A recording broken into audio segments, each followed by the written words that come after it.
Bonjour et bienvenue à notre station de radio, le Théâtre de Cadre. Aujourd'hui, nous aurons plusieurs segments différents qui incluent les actualités importantes, la culture et une mini-débat de la situation l'affaire personne. Commençons avec Ella et Lauren qui vont nous expliquer la grève générale de Winnipeg. Flash information, nous avons des nouvelles concernant une grève générale de syndicats qui se passe maintenant à Winnipeg. Il y a jusqu'à 30 000 des ouvriers qui abandonnent leur poste pour régler les salaires trop bas, les conditions de travail intolérables et les heures de travail trop longues. Pour cette raison, plusieurs usines et magasins ont dû fermer et il n'y a plus de tramways, livraison de pain ou de lait ou de services téléphoniques et télégraphiques. Oui, à ce moment, les ouvriers continuent à se battre pour leur salaire plus élevé. Les meilleures conditions de travail et les journées de seulement 8 heures. Ils sont joints par les pompiers et les employeurs de poste qui soutiennent leur cause. Cependant, il y a un sentiment anticommuniste créé par la peur rouge qui a causé certaines Canadiennes d'inquiéter à propos des syndicats. Pour cette raison, nous avons entendu quelques spéculations qu'il y a des politiciens et industriels qui forment le Citizens Committee of a Thousand pour essayer de rétablir l'ordre à Winnipeg pour arrêter le communisme de la Russie de se propager au Canada. De plus, lorsque la gendarmerie royale du Nord-Ouest et les forces spéciales de la ville sont entrées dans la manifestation, elle est devenue violente. Nous entendons qu'il y a un gréviste qui a été tué, renversé et plusieurs qui ont été arrêtés par la police. Pour cette raison, nous pourrons nommer cette manifestation le samedi sanglant et pourrons prédire qu'il y aurait plusieurs conséquences pour ces syndicats. Nous avons entendu déjà que le maire de Winnipeg essaie d'arrêter de nombreux d'employés municipaux et les dirigeants syndicaux, ainsi que le gouverneur général qui essaie de modifier le code criminel pour arrêter et expulser les syndicats nés à l'étranger sans procès. Nous pourrons prédire qu'il y aurait plusieurs syndicats emprisonnés et environ 7 des dirigeants syndicaux qui seraient reconnus coupables de complot dans le but de renverser le gouvernement. De plus, certains critiques croient qu'il y aurait de nombreux de grévistes qui perdraient leur emploi ou seraient forcés de signer un contrat qui ne les permettrait jamais de faire partie d'un syndicat encore. Cependant, il y a certaines Canadiennes qui croient que les grévistes vont réussir avec leur cause à long terme, avec ceux qui joindraient la politique et commenceraient un parti politique qui s'appellerait la Fédération du Commonwealth coopératif. Pour cette raison, nous pouvons seulement attendre pour savoir si les syndicats réussiraient avec leur cause. Maintenant, parlons de la déclaration que les pensionnats indiens sont obligatoires. La déclaration que les pensionnats indiens sont obligatoires est un événement très populaire à ce moment. C'était seulement quelques jours d'aujourd'hui que les nouvelles des écoles résidentielles se sont répandues partout au Canada. Pendant la durée de cette station de radio, nous allons vous expliquer pourquoi le gouvernement a décidé de prendre la décision de ces écoles résidentielles. L'information que nous avons reçue des critiques explique comment les colonisateurs européens sont venus au Canada. À ce moment-là, ils pensaient que leur civilisation était la meilleure et que le style de vie des Autochtones était complètement sauvage et ignorant. Ils pensaient qu'ils devraient civiliser les Autochtones en les assimilant dans la société chrétienne et donnant une éducation. Pour cette raison, le Premier ministre Sir John A. Macdonald a recruté un journaliste d'étudier les écoles autochtones aux États-Unis. Après que le gouvernement s'est rendu compte qu'ils aimaient l'idée des écoles résidentielles, le processus de les construire a commencé. Ces écoles avaient le but de tuer l'identité culturelle des enfants autochtones pour s'assurer que la culture chrétienne prospérait. Au cours des derniers jours, nous avons entendu deux opinions différentes à propos des conséquences des écoles résidentielles. Il y a une opinion qui prédit qu'il y aurait plusieurs enfants autochtones maltraités et morts dans ces écoles et que la culture, langue et tradition des Autochtones disparaîtraient.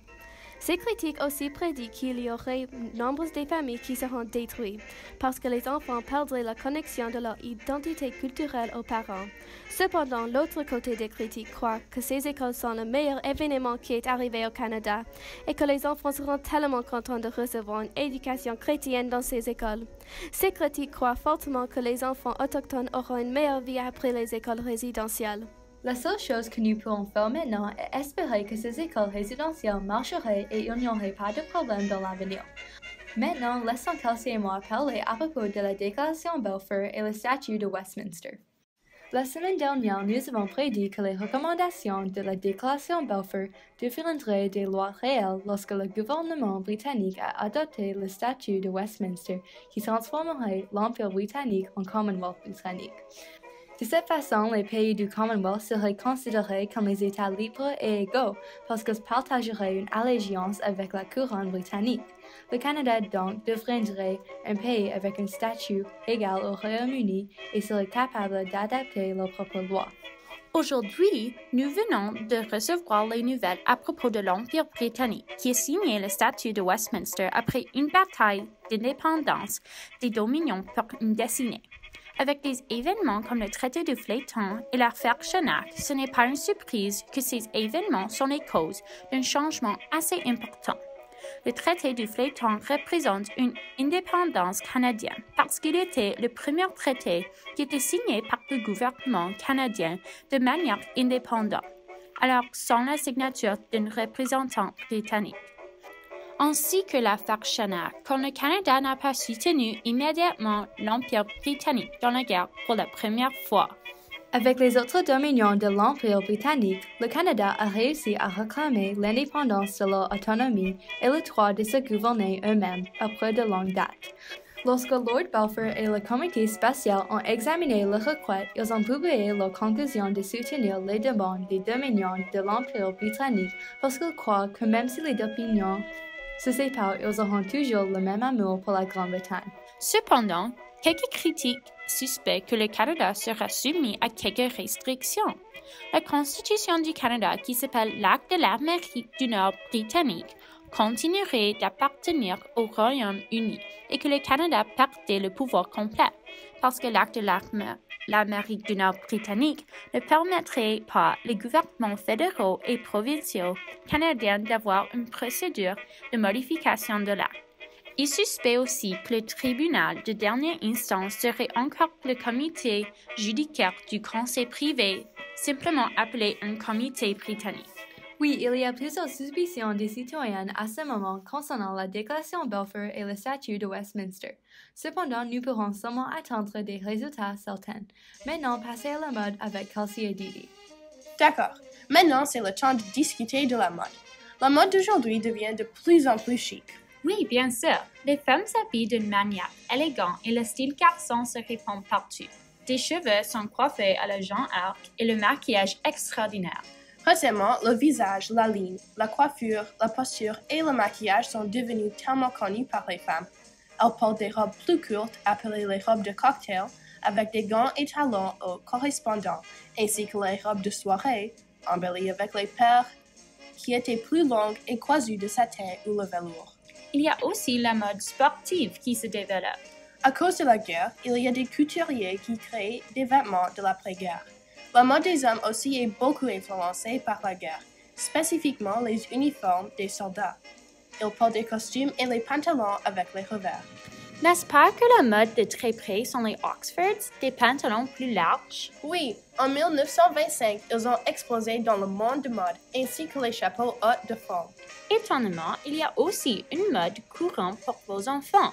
Les vêtements commencent à être fabriqués des matériels plutôt confortables et durs, comme le coton et la laine. Les petites filles portent des robes plus lâches et une pièce parmi la mode des garçons très populaire, les gilets en laine.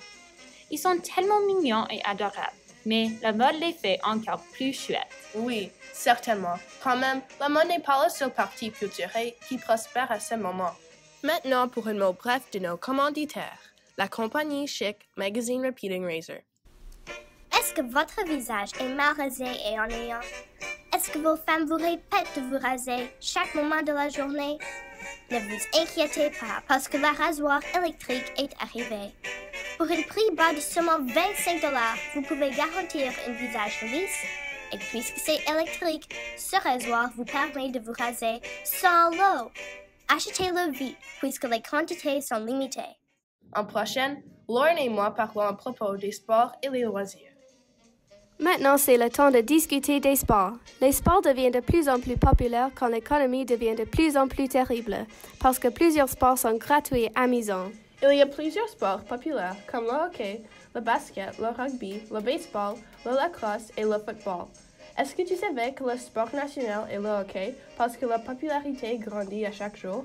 Aujourd'hui, tout le monde joue au sport parce que c'est une façon d'échapper à la réalité de la vie d'après la guerre. L'argent est difficile d'obtenir et les sports sont une des seules façons de s'amuser si tu n'as pas beaucoup d'argent. Plusieurs citoyens disent que quand ils jouent au sport, tous leurs problèmes disparaissent et ils ont un sentiment qu'ils font partie d'une deuxième famille. Si tu n'aimes pas les sports, il y a aussi des loisirs amusants. Par exemple, si tu as de l'argent, c'est commun de s'habiller beau et aller danser dans les boîtes de nuit ou d'aller voir les films. Plusieurs personnes n'ont pas assez d'argent et ne peuvent pas gaspiller l'argent sur ces passe-temps. Si tu te trouves ennuyé, y aller joindre un sport parce que c'est amusant et gratuit. Oui, allez vite, mais attendez quelques minutes pour écouter le débat à propos de l'affaire personne. Kelsey Stewart ici, avec deux invités spéciaux pour notre segment du débat aujourd'hui. La cousine d'Emily Murphy, qui s'appelle Riley Murphy, et Brad Williams, un politicien ici en Colombie-Britannique. Les deux sont très éduqués et prêts à partager leurs inquiétudes et opinions de l'affaire personne. Comment ça va, Mademoiselle Murphy et Monsieur Williams? Ça va bien, merci. Oui, ça va aussi, merci. Alors, Mademoiselle Murphy, je connais bien l'histoire de ta cousine, Emily Murphy, et comment elle exprime ses idées et sentiments pour l'affaire personne. Section 24 de la Constitution canadienne explique que seulement les personnes qualifiées peuvent faire partie du Sénat. Elle exprime sa colère et elle a décidé de faire un changement. Est-ce que vous pouvez expliquer un peu ces raisonnements pour lesquels elle aimerait changer comment les femmes sont considérées? Certainement. Ma cousine est incroyable. Quand elle a une idée, il devrait avoir un mur de briques pour l'arrêter. Je suspecte qu'elle sera la même avec cette affaire. L'idée générale est qu'elle est prête d'exprimer sa voix au monde des politiques. Elle veut avoir l'option de faire tout son possible pour avoir un titre plus grand qu'une mari. Elle veut créer une future où une journée, les femmes peuvent devenir première ministre et donner les ordres au lieu de suivre les ordres de leur mari toujours. Et M. Williams, quel est votre point de vue sur l'affaire? Je veux vivement toucher de ce que Mademoiselle Murphy avait résumé. Oui, les femmes sont éduquées pour élever les enfants et cuisiner, mais elles ne sont pas éduquées politiquement. Si on leur donne le droit de faire partie du Sénat, leurs opinions influenceront leur point de vue. Elles soutiennent toujours la partie qui protège les droits des femmes. Celui me mène à la prochaine. Comme une femme, votre mari fait plus ou moins toutes les décisions dans la famille. Alors, les femmes ne savent pas comment faire les décisions pour eux-mêmes. Je m'excuse, Mr. Williams, mais les femmes sont assez fortes que les hommes et devraient avoir le droit d'exprimer sa voix aux situations plus importantes que ce que nous ferons pour le souper. Les femmes sont déjà trop occupées à la maison avec les enfants et les tâches. Le jeu d'emploi dans le Sénat augmentera leurs responsabilités et les distraira de ce qui est vraiment important. De plus, si cela arrive, les femmes deviendront plus ou moins égaux avec les hommes, même plus puissants. Nous ne pouvons pas ignorer la Bible qui dit que les femmes sont subordonnées aux hommes. Mon souci plus pressant que celui de détruire le statut social entre les femmes et les hommes. M. Williams a adressé l'idée que nous, les femmes, serons distraites des autres tâches habituelles si nous gagnerons le droit de faire partie du Sénat. Ceci est le problème. Nous sommes bloqués dans le stéréotype que les seuls travaux des femmes, ce sont d'élever les enfants et garder la maison en ordre. Nous avons fini de vous laisser faire les décisions pour nous. Si on ne gagne pas le droit de faire partie du Sénat, je ne pense pas que nous allons gagner beaucoup d'autres et que nos rôles seront restés les mêmes pour l'éternité. Et c'est quoi le problème avec ça? Le problème est que rien n'est juste pour nous. Les femmes n'ont pas d'une voix. C'est comme le monde des politiques, elles n'existent pas. Le problème est que nous ne sommes pas considérés une personne. Merci, Kelsey, Mademoiselle Riley Murphy et Monsieur Brad Williams. Vos perspicacités auront une influence énorme à l'affaire personne. Merci beaucoup d'avoir écouté notre station de radio Théâtre de 4. Nous espérons que vous aimez nos segments d'actualité importants, la culture et le débat de l'affaire personne, et vous serez de retour pour plusieurs segments pertinents dans l'avenir. Merci.